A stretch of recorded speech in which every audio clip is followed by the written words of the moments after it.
Can we start with universal credit and the changes that were announced at the budget?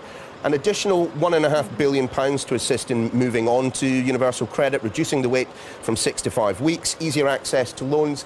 That to you isn't far enough? Well, first of all, these measures come in January next year.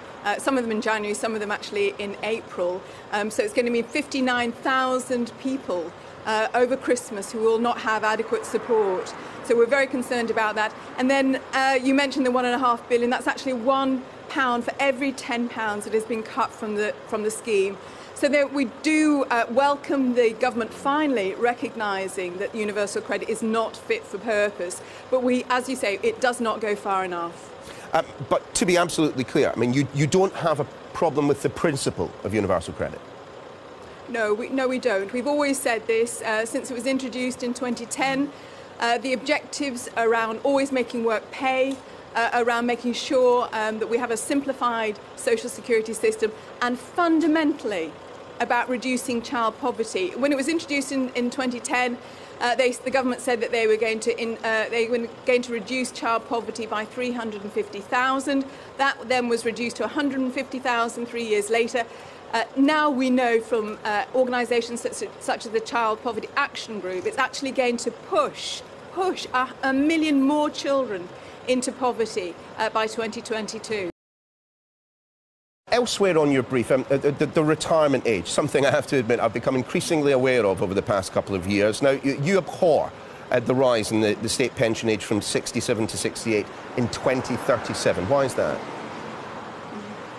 Well, we first of all recognise that life expectancy under this government, under austerity, is actually flatlining. For some groups, it's actually falling. The only developed country in the world where this is happening, it's actually getting worse.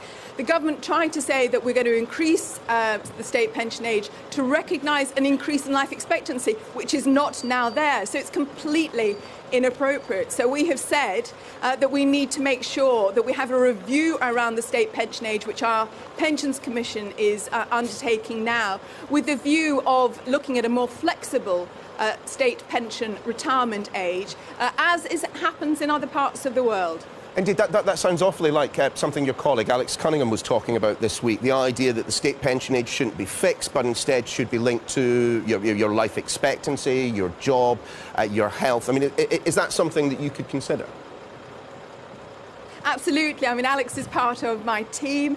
We work obviously very closely, so he is just reflecting what we set out, to be fair, in our manifesto earlier this year.